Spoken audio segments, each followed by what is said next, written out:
To test or not to test is a question we face every day. We're all familiar with testing now, but it's time for some big innovation. Self-tests are quick, cheap and easy for everyone to do, but they are not sensitive nor specific.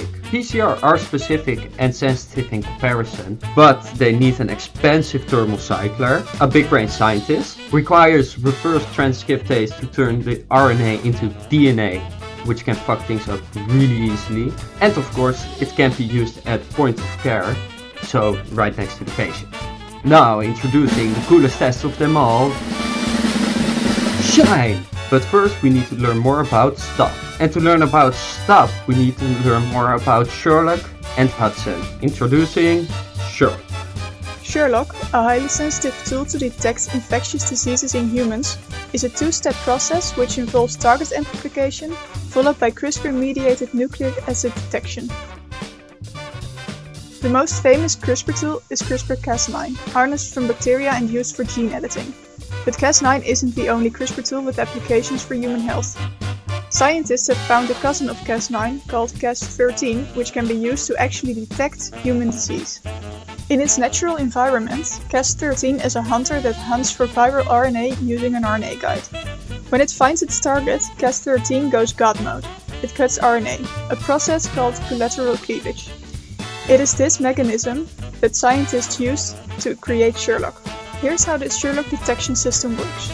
First, researchers take a sample from a patient with a possible viral infection like COVID. Then they amplify the levels of RNA in it and add reporters that are sensitive to Cas13. An engineered CRISPR-Cas13 is added to the sample.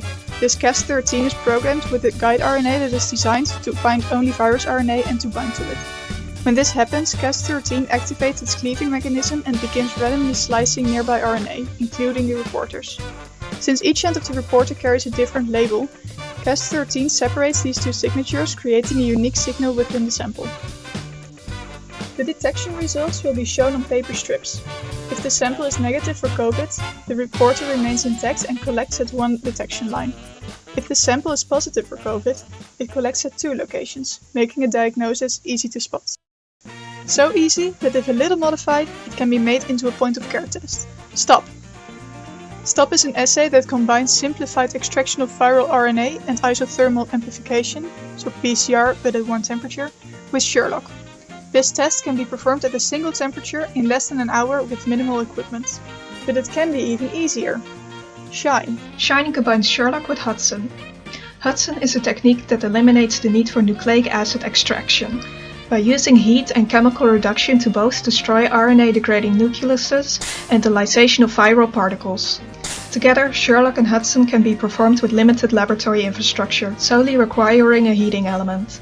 So instead of two steps, Sherlock and then STOP, Shine is only one step, where all the ingredients for the reaction are combined at the same time. And instead of turning RNA into DNA, you do it directly. In conclusion, Shine is a further developed technique based upon STOP. So it isn't really a matter of which one is better. It isn't about winning, but about working together.